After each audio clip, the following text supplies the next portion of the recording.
It is officially the week of Halloween, so we're bringing you mutilation, monkeys, and some fun movie news. Stay tuned today on the show.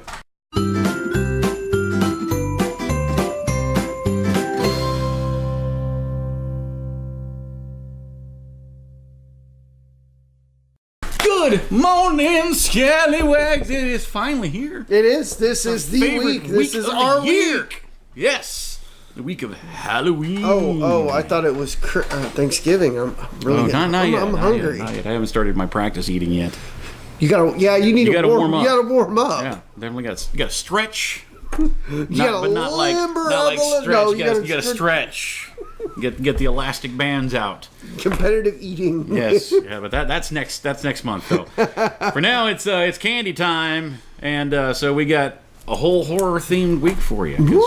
Because well, I mean, you have to. It's Halloween. Yeah, we got to. Yeah. Who's kicking off? I what you gonna? I got comments. I got weird comments. Yeah, go ahead. Okay, all right. So shortly after Halloween, we got a comet going past the Earth, and not just any comet. No, we got a comet that's actually shaped like a human skull. Ooh. That's right. The dead comet that resembles a human skull is set to travel past the Earth less than a fortnight. For you that don't know what a fortnight, that's 2 weeks. After Halloween, the space shark, officially named Asteroid 2015 TB145. Terrifying name. Was discovered on October of 2015 by a team at the University of Hawaii. I thought I'd heard of this before. Yeah. NASA fittingly nicknamed the asteroid the Great Pumpkin before it passed the Earth at a distance of roughly 302,000 miles on Halloween that year. But again, it is expected to fly past again on November 28th at a distance of a mere 25 million miles. So anybody who's afraid it's going to hit the Earth, that's several times the distance between here and the moon. Yeah. Scientists who observed the asteroid using NASA's Infrared Telescope facility, the IRTF, on Mauna Kea, believe it to be an extinct comet which has lost its ice due to repeated orbits around the sun. Even though the 2018 comet is not predicted to fly past again for another 70 years, when it is expected to come within 5.4 million miles of Earth. The first radar images of the asteroid were generated by the National Science Foundation Observatory in Puerto Rico to get that viewpoint. Science determined that its complete rotation once every 5 hours, meaning it spins. NASA scientist Kelly Fast said the IRFT data may indicate that the object might have been a dead comet, but the images appear to have donned a skull costume for its Halloween flyby. I get it. IRFT. So that's where Independence Day took place. I just assumed it was here. It's 84. Yeah, that's what I mean. Oh, okay. So that's what Will Smith meant when he said "Welcome to Earth." Welcome to Earth. Yeah. Earth. But yeah, I mean, there's definitely some liability, not liabilities. What's the word? There's a word. I don't know where you're going with this. I'm not sure. Yeah, the pictures when you draw liberties. Liberties. That's the word. Liberties taken. All of a sudden, I got flooded with adjectives and synonyms, and it weren't working out. It's not like we live in America or something. Where liberty is a big thing for us, But yeah, it looks like a skull. I can, maybe. Give me libertarians or give me death. Yes. The statue of libations. That's in every fraternity row across the country, right? There's a statue to the Greek goddess libations, just holding her hand up with a beer. I could go somewhere darker with that, but that's okay. I'll pass. It's Halloween. So I've got some interesting. I actually have a couple of movie stories. Movies for my first couple of stories here, and the first one. My first initial reaction to this was, I'll believe it when I see it, because they've officially announced that it was in pre-production numerous times, probably at least 8 or 9 times now, since the last one actually came out. But it's not so much about the reboot news that I'm talking here, as much as it is the source of the reboot that makes it weird. Wow. Yeah. Friday the 13th reboot in the works from LeBron James. That's right. The king himself out in L.A. wants to reboot a classic horror flick. Oh, I don't know what to make of this. No. Yeah. Noted horror fan and legendary basketball player LeBron James may be getting ready to cross over to the hockey mask for his film entertainment company's next big feature. James Springhill Entertainment is in talks with producer Roy Lee's Vertigo Entertainment to revive, in more ways than one, if you could think about it, none other than Jason Voorhees for a Friday the 13th reboot, according to Deadline. I thought he had a law firm downtown. Well, yeah, there is a Voorhees law firm here in town. Yeah, I think it's his cousin. No, it could be. Yeah. We don't want to talk about Jason too much. Yeah. The reported talks come as horror continues to show up big at the box office. Get Out and It had phenomenal theatrical runs this past year, with the former even snagging an Oscar for Best Original Screenplay. While A Quiet Place and the rebooted Halloween are keeping up the pace in 2018 among horror films, the report acknowledges the current success of Halloween in particular, noting the studio's attitude towards horror are now changing in Hollywood with recent success of Halloween, even though Paramount Pictures halted a Friday the 13th remake just last year. Details on the Friday the 13th talks are still light, and reported revolve around early meetings between potential writers, directors. Screenwriter Victor Miller reportedly regained the rights to the movie under the reclamation provision of the Copyright Act of 1976, and took the project to Vertigo and Springhill so that they could move it through Warner Brothers. So, still kind of early stages here, but we're definitely going to keep an eye on this. But basically, I'm a huge horror fan. This is what LeBron James told ESPN. I'm a huge horror fan. I love horror movies. Obviously, Friday the 13th being Jason Voorhees Day, I think it's cool. I remember as a kid on Friday the 13th, right when I got home from school, my mother and I, we would just watch horror movie after horror movie after horror movie. But no superstitions besides just having a great respect for some of the great slashers of all time, some of the greatest ones of all time, and Freddy, Michael Myers, and Jason Voorhees, and Chucky, and a couple more. So there you go. Hey. Yep. If LeBron James wants to make a Friday the 13th remake, at least he's a horror fan. Mm-hmm. That's where it needs to come from. That does, yeah. I don't know. I mean, I had a puppy. There's a very hyper puppy under the table. She has a sock. She has a sock. She's got a sock. So anyway, from one... as long as she's going to run into the camera, that's what I'm waiting on. I'm just going to wait for it. Yeah. Hey, you, get out of here. Anyway. Yeah, we will deal with the sock after the camera's done. Yeah. Man hiding in a Manhattan restaurant freezer dropped dead. Will you let her out or something? Yeah. You should get rid of the sock. Oh, hi! Happy Hey, Monday! Happy Monday. We got the sock. Hyper puppies! We got the sock. That's all that matters. Yeah. Right? All right, so we go from the king talking about reviving a classic horror icon to a man that dropped dead in a restaurant freezer. Yeah, that's right. Officials say the man hid in Sarah Bathia's freezer on the Upper West Side of New York and attacked employees with a knife, and then he dropped dead. 54-year-old man who jumped out of a freezer and threatened employees with a knife at a New York City brunch spot and then died was suspected cold case killer. Cold case in a freezer. Killer who had just been released from jail in Boston, authorities revealed on a couple Mondays ago. Authorities identified the man in the bizarre case as Carlton Henderson, who was found in the freezer at Sarah Beth's restaurant on the Upper West Side Sunday at 11, about 3 hours after it opened on that day. Henderson shouted, "Away from me, Satan!" Not today, Satan! As he rushed out of the freezer, police said, he then grabbed a knife and attacked employees who were able to disarm him. Henderson then went into cardiac arrest and died. Police arrested Henderson in St. Louis in June of 2017 after bullets from the Boston killing matched to a gun recovered in a fatal shooting in Miami in 1993. He was indicted on 2 counts of murder for his alleged role in that, plus a 1988 homicide of William Miranda and Antonio Del Rosso in Boston. Both victims were in their 20s. Henderson would then have just been slightly older at the time.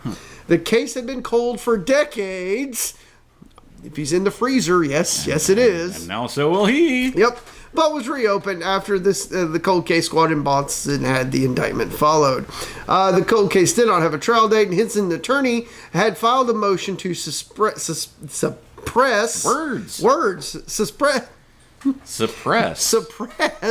evidence. The motion was then granted the week before, and the judge reduced his bail as a consequence of that. It wasn't clear what his connections were to the restaurant and why he was in the freezer or for how long. The good news is no employees were hurt, and he had a minor case of frostbite before his heart decided to say no. And Satan apparently didn't decide to get away from him. Well, because Satan's very, very fire-based, so he couldn't get him in the freezer. Oh, yeah, that's a good point. It's too cold. That's a good point. Yeah. But once he came out of there... Satan was on. All bets were off. Oh, I totally butchered that story. Yeah, I see what you did there. So, I talked about the hockey mask wearing killer just a moment ago. Yep. I'm going to talk about a fedora kit wearing killer now. You mean the burn guy? Got a little... Guy wears a work glove with some... The burns? Some knivs. The knivs? Yeah, got the knivs. Little pizza face himself. Robert Englund says that he might just star in another Nightmare on Elm Street movie. Well, he did just come back on the Goldbergs. I know, and that's actually an interesting fact. That's actually kind of where this story kicks off at. A couple of years ago, he was at a convention, and he appeared in the makeup.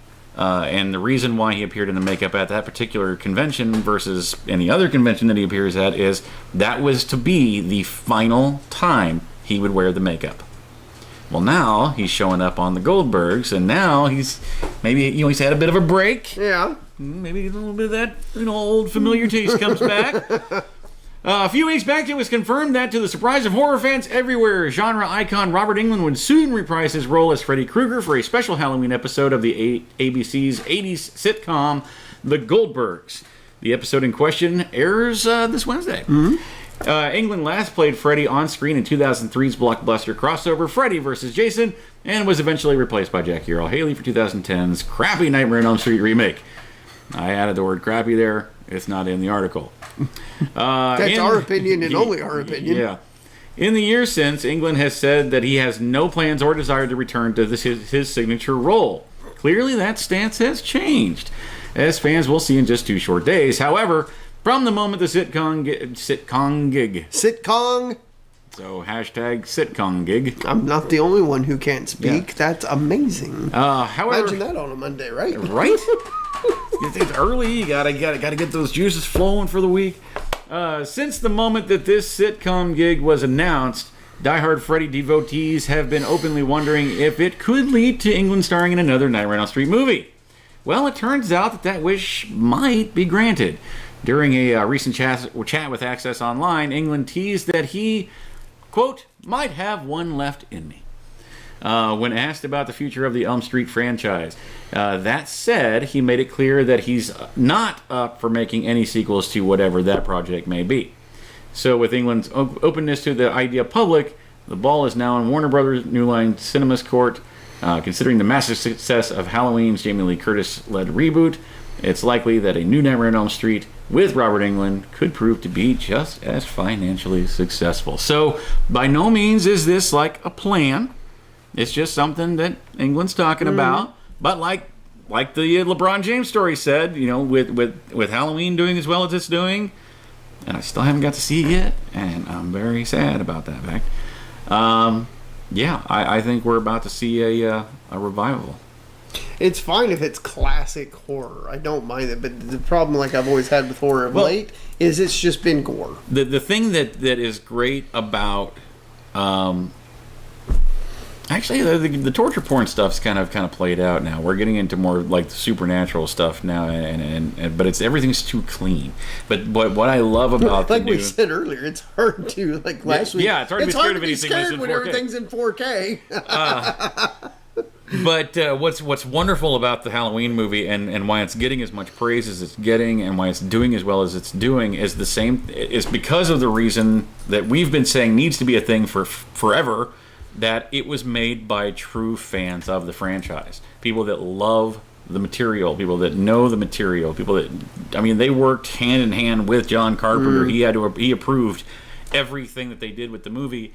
and loved everything that they did with the movie. So from what I've heard, it goes back to the original Halloween. It's very there's not a lot of jump scares. There's not a lot of in your face gore. It's up here. Well, I've heard that it's pretty brutal at the same time. Some things it's pretty brutal on, but a lot of it is, from what I've seen and read, is it's still very. But I know the big kind of classic twist thing at the end of it, and what they did at the end of it is very. It's very good job, guys. Good job. So, and they set it up for a sequel, which they did say that they planned on 2. Yeah. So, we'll see. Well, if they need somebody to be the hitman for that next movie, I've got just the people to do it. No. Except they're not people. What? Monkeys kill a man in India by pelting him with bricks. So there you go. We've now entered the Stone Age for monkeys. Before you know it, they're going to be on their little iPhones, scrolling and swiping on Tinder. I'm telling you, it's coming. And pumpkin spice everywhere. And pumpkin spice everywhere. And would it be banana spice? Well, it'd be banana spice for them. Maybe, I don't know. Monkeys? Hashtag monkeys. Hey, we're the monkeys. A unfortunate man in India died after running afoul of an angry group of monkeys that pelted him with bricks. The bizarre, I really cannot speak today. The bizarre fatal encounter reportedly occurred when Damfriel Singh was gathering pieces of wood for a ceremonial fire near the village of Bangpat. Unbeknownst to the 72-year-old man, lurking above him were murderous monkeys who had done some murderous monkeys. There you go. It's Murderous Monkey Mondays. Had done some collecting of their own, namely bricks from a crumbling building in the area. Sadly, it seems that Singh's presence in the area was unsettling enough to the simians that they soon turned sinister and began throwing their makeshift weapons at the unsuspecting man. There's a lot of S's in that sentence. Yeah. Whew. The deluge of debris, believed to be around 20 bricks in total, was swift and brutal. I think this article was written by V for Vendetta. According to Singh's brother, the man was hit all over his body and subsequently died from the injuries sustained in the attack. Rightfully so, the disgusted next of kin put the blame directly squarely on the animals for his brother's demise, laminating him. Then we had his body laminated. Lamenting. Can we just start Monday over? Good morning, scallywags. Hope you guys had a good weekend, and yeah. Here's what you might have missed, and what we missed was vocabulary. In tongues and speaking. Yeah. Maybe I am speaking in tongues today. That's why I can't. I just spit everywhere. I saw that. Don't know if you guys did, but was that the end of that story? Well, it is now. So he got killed by monkeys. Monkeys. And then they had him laminated. Let's just leave it there. Yeah. They killed him. I'm going to go check myself into speech therapy while he... Apparently my tongue is too big for my mouth today. Well, unfortunately, we're going to end this episode on a down note. We don't normally like to end it on down notes, but being the week of Halloween, this was the most just horrifying story that was out there. So maybe this week has been more tricks for us the way we started it off. Right. Hopefully the rest of the week will be a treat. Hopefully. A couple found with body parts in stroller may have killed as many as 20. Please don't feed off of my tripping of my tongue. Yeah, right. Male suspect says that he pulverized bones for fertilizer and used victims' flesh for pet food. Hi, my name is Jeffrey Dahmer. Wow. Let's see. Police in Mexico have been tracking a couple suspecting them of being tied to the disappearance of 3 women and a 2-month-old baby. So when cops spotted them pushing a baby carriage Thursday in Mexico City suburb of Ecatepec. Yeah. Yeah, sure. They were hopeful to find that they'd find the infant inside. Instead, they found a grisly find. The baby carriage was filled with body parts.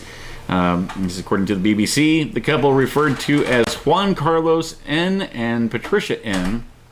have been arrested, and they're now suspected of being linked to the murders of at least 10 women through Juan Carlos, though Juan Carlos told a court over the weekend that he had actually killed as many as 20 women. per The Independent. He also says that he turned his victims' flesh into pet food and their bones into fertilizer. Prosecutors say that Juan Carlos also confessed to sexually assaulting some of the women before they were killed. Investigators searched 2 properties, including the couple's apartment, and found even more body parts stored in a fridge and in pails filled with cement. Prosecutors say that the couple had been selling body parts from their victims, including 28-year-old Nancy Hutron, who vanished in early September with her infant daughter. And neighbors say that whenever they saw the pair, they were pushing the baby carriage. Investigators say that at least 3 of the victims, including Hutron, apparently knew the couple, and that Patricia had lured them onto the property by saying she had food and clothing for sale. And the only bright spot, the couple confessed they'd sold the baby for about $800, and the cops were able to find the baby and return her to her grandmother. Yay, so good news. That is awesome. The BBC notes that Mexico State, where Ecatepec is located, accounts for the highest number of disappeared women in the country. So now that we know the baby is safe, can I say that was the house of 1,000 corpses? Or at least 20. At least 20. So that boiled body parts on the stove. That's just the entrance to that Rob Zombie song. Yeah. Yeah. So I mean, definitely not a funny story or anything to laugh at there, but it did have that one good thing there at the end. That's all it needs is one good thing at the end. Yeah. Yeah. One good thing gives you all the hope. So police went on to say, how can we register a case against monkeys? This will make us a laughing stock. They laminated him. But they laminated him. Yeah. Anyway, guys. I apologize for my lack of being able to speak today. That's okay. It's Monday. Apparently need to go back to bed, wake up on the right side. Or just come back on Tuesday. Yeah, I'm just going to come back on Tuesday and we'll see if it's any better. Yeah. So we wrap up our month of horror, true life horror stories tomorrow. So don't miss out on that. It's a special Halloween themed one. Mm-hmm. So we actually don't miss out anything this week, guys. Yeah, it's all Halloween stuff. So you got something that we might have missed? Drop that down in the comments. Right. Can follow us across all of our social media platforms, the Facebook, the Instagram, and the Twitter. Indeed. Continue to comment, like, share, and please subscribe. And while you're on that Facebook page, guys, just remember, send us a private message right here, and you can get some of our merch. That's right. We have shirts and hoodies. Mm-hmm. All we need is 3 things for those shirts. We need to know the size of the shirt that you want, the color of the shirt that you want, and most importantly, and you just take a pen, paper, write this down, listen carefully. You can choose the color of the text. All right. That's amazing. All for the low cost of $20 if you want a short sleeve shirt, $22 if you want a long sleeve, or if you want one of those great hoodies, they're just $25. Indeed, and that time of year is here. It is. It's very chilly today. Grab one while you can, so your girlfriend can steal it from you. That's right. So wrapping things up tomorrow for our scary true life story. So don't miss out on that. We will see you then. Goodbye. Chocolate milk. Hey, I wanted to show you my pet bird. Oh dear God, what happened? And this is your Russian clip of the day.